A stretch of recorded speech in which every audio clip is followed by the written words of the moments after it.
대한민국 역사상 최초로 항공모함에서 고정익기가 이륙했습니다. 이렇게 말씀드리면 야, 한국에 항공모함 자체가 없는데 무슨 소리냐 라고 하실 수 있는데요. 사실 항공모함의 뜻 자체가 항공기를 탑재하고 이착함시키는 함선이라는 점에서 한국의 만재 배수량 19,000톤의 대형 수송함 독도함도 큰 범준의 경항공모함이라고 할 수 있고, 이 독도함에서 최근 차세대 고정익 무인기 모하비가 이륙했기 때문입니다. 지난 10일 포항 해상에 위치한 해군 독도함에서 실시된 대형 플랫폼 함정 무인기 운용 전투 실험에서 날개 16m, 길이 9m, 높이 3m 대형 암살 드론 모하비가 200m 길이의 함정갑판 활주로를 통해 날아올라는데요. 모하비 드론은 기아에서 만든 건 아니고 미 제너럴 아토믹사가 제작 중인 차세대 드론으로 실제 바다 위 군함에서 이륙 시험을 한 건 지난해 11월 영국 항공모함 퀸 엘리자베스 2번함에서 이은 세계 두 번째입니다. 이에 드론에 한국과 미국의 국기가 그려져 있죠. 그간 해군은 수직 이착륙 무인기를 운용한 적은 있지만 고정익 무인기를 비행갑판에 있는 대형 함정에서 이륙시킨 건 사상 처음이었고, 이에 해군 입장에서 이날 전투 실험은 도전이자 모험이라고 할 수 있었는데요. 모하비가 독도함에서 이륙하는 건 가능하지만 더 넓은 활주로가 필요한 착륙을 수행하기에는 작은 규모였었습니다. 그럼 이제 8만 톤짜리 하나 만들어야겠.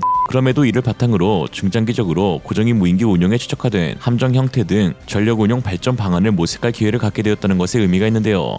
시작이 반이라고 한국의 항공모함과 고정익기의 사출, 그리고 항공모함 내 드론 운용에 관한 많은 데이터를 얻을 수 있게 된 것이죠. 모하비는 기존 정찰 공격형 무인기 그레이 이글을 단거리 이착륙기 방식으로 개발 중인 것으로 최대 1만 피트 고도에서 최대 속력 140노트까지 날 수 있습니다. 특히 헬파이어 미사일을 최대 16발이나 장착할 수 있는데, 헬파이어는 8km 떨어진 적 전차를 파괴할 수 있는 대전차 미사일로 우크라이나전을 통해 게임 체인저로 급부상한 무기이죠. 이에 한국의 차세대 항공모함 건조에도 탄력이 붙을 것으로 기대되는데, 최근 중국의 해양 패권 야욕이 거세지면서 특히 항공모함 훈련도 잦아지고 있어 미국과 한국 모두 촉각을 곤두세우고 있는 상황입니다. 지난달 말에는 중국의 항공모함 2대가 나란히 훈련하는 장면을 실제로 공개했는데요. 전투기 12대가 상공을 비행하는 가운데 랴오닝함과 산둥함이 나란히 항해하고 뒤편에 구축함들이 따라오는 훈련 장면이 공개되었습니다. 중국 항모전단은 남중국해뿐만 아니라 황해와 동중국해 등 여러 해역을 옮겨다니며 주변국에 위협을 가했는데, 최근에는 첫 사출형 항공모함인 푸젠함에 탑재될 젠35까지 공개해버린 중국입니다. 젠35는 2014년에 처음 공개된 중국의 5세대 전투기로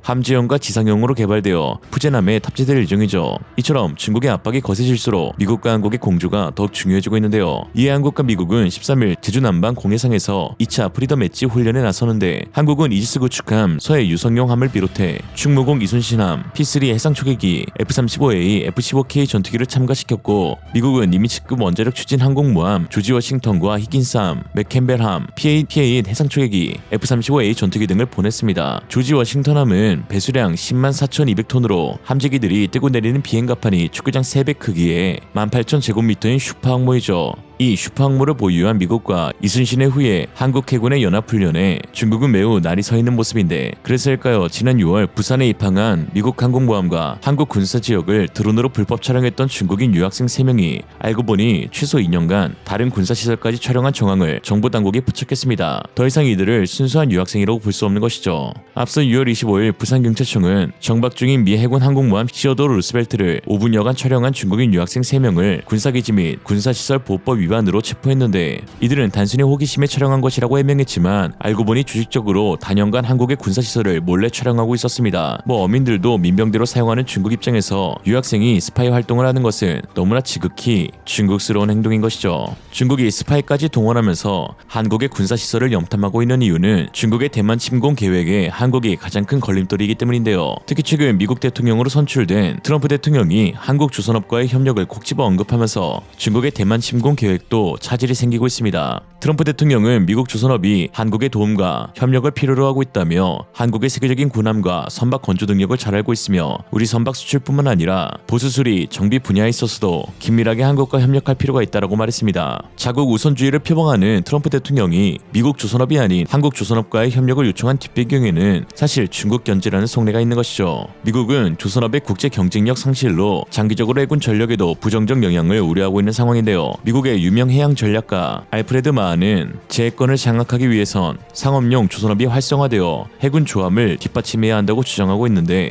투자 리스크가 큰 조선업을 단기간 내에 활성화시키는 것은 불가능하며 이에 이미 세계 최고의 인프라를 형성하고 있는 한국의 도움이 절실히 필요하다는 것이죠. 이에 미국 해군은 올해부터 외국 조선수의 함정 수리를 맡긴다는 계획을 세웠습니다. 실제 지난 2월에는 미국 해군 장관 카를로스 델토로가 HD 현대중공업과 하나오션을 찾았고 8월엔 하나오션이 국내 기업으로는 처음으로 미해군 군수지원함 월리시라의 창정비 사업을 수주했으며 최근 12일에는 미해군 7함대에 배속된 급유함인 유코남의 정기수리 사업 MRO까지 수주하면서 3달 만에 추가 수주에 성공했습니다. 영국의 함정을 수출한 것과 맞먹는 대형 사건이었죠. 또한 최근 트럼프 대통령의 측근들이 한국의 중요성을 언급하고 있다는 점도 고무적입니다. 공화당의 핵심 싱크탱크인 헤리티지 재단의 해양 전략 전문가로 알려진 브렌트 세들러 선임연구원은 잠수함은 21세기 거북선이라고 할 만한 전략 자산이라면서 한국 조선업과 미국과의 협력을 강조하며 이와 같이 말했습니다. 브렌트 세들러는 미국 해군 대령 출신의 연구원인데요. 실제 트럼프 정책에 매우 깊게 관여하고 있는 헤리티지 재단에서 해양 전략, 해군 전략과 관련된 연구를 총괄하고 있습니다. 그의 발언은 최근 미국 보수 진영이 한국 조선업을 어떻게 생각하는지 여실히 보여주는데요. 러어 전쟁과 중동 전쟁이 발발한 이후 미국 방산업계는 미국의 무기 생산 능력 급감을 우려하고 있는데 가장 큰 문제로 지목받는 분야가 단연 해군이죠. 매달 수십 척의 함정들을 복사 붙여넣기로 뽑아내고 있는 중국과 달리 미국은 조선업계의 붕괴로 함정 생산, 수리 건조 능력은 사실상 0에 가까워졌습니다. 괜히 그 아메리카 퍼스트 트럼프가 한국을 찾는 게 아니죠. 최근 한국이 자랑하는 세계 최고의 잠수함인 KSS-3 역시 크게 주목받고 있는데요. 지난 8일 폴란드 디펜스 입사는 특집 보도를 통해 KSS-3 분석 기사를 내놨습니다. 기사에서는 KSS-3 잠수함은 현존하는 가장 최신의 현대식 잠수함이며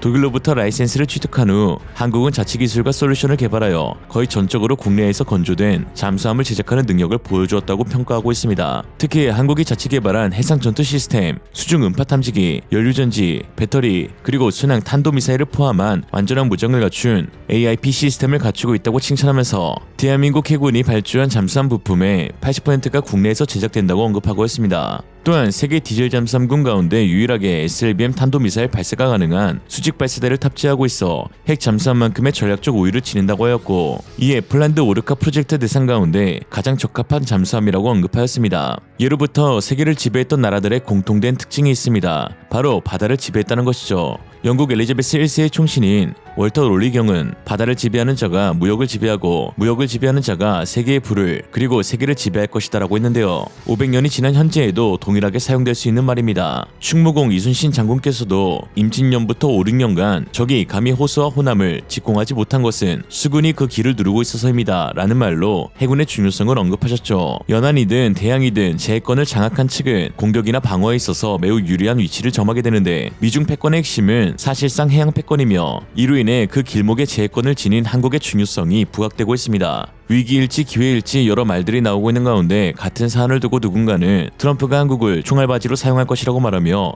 누군가는 한국이 세계 최대 핵심 요충지로 부상할 기회라고 말합니다. 그 결과는 어느 누구도 쉽게 예단할 수 없겠지만 한 가지 확실한 것은 우리는 그저 우리의 길을 스스로 준비하고 만들어가야 한다는 것이죠. 언제나 그랬듯 우리 대한민국은 위기를 기회로 바꿀 것입니다. 그리고 이제 바다로 세계로 나아갈 한국이 될 것을 리얼리즘이 보장합니다. 오늘의 한 줄 평 잊지 말자. 우리는 충무공의 후예다.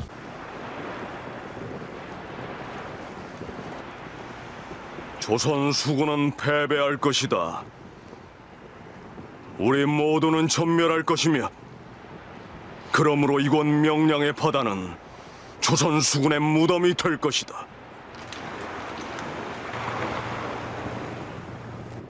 적이 그렇게 믿고 있다. 또한 대부분의 아군들도 우리 조선 수군의 패배를 기정사실로 받아들이고 있다. 나는 지난 6년간 수많은 전장의 부하들을 세워왔고 단 한 번도 진 바 없다. 그는 승리를 확신하지 못하는 전장으로 부하들을 이끈 바 없기 때문이다. 허나 이번에는 나 역시 아무것도 자신할 수 없다. 수십 배에 달하는 적과 싸우기에는 우리가 가진 병력이 너무도 일천하며 또한 우리 조선 수군이 싸워야 할 울돌목의 저 험준한 영유는 외적보다 더욱 무서운 적이 되어 우리 앞을 가로막을 것이다.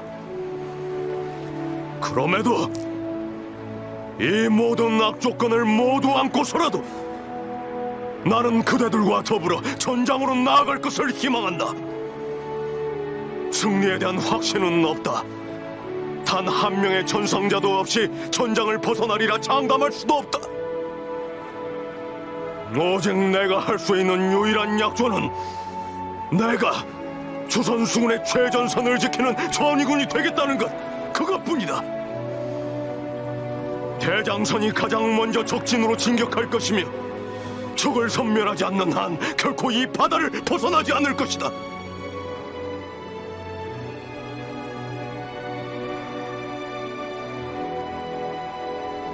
살고자 하면 죽을 것이요 죽고자 하면 살 것이니 목숨과 바꿔서라도 이 조국을 지키고 싶은 자 나를 따르라.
Cruising in my lane fast, call it high speed. I've been working hard, yeah, I've been working nightly. If you think you'll win, ha, nah, likely. I be taking shots, yeah, cold-blooded, icy. Watching numbers grow is what I call sightseeing. In the front row, run it up when they hype me. The following grows, they know how to ignite me. Call me CEO, I've been running right, see.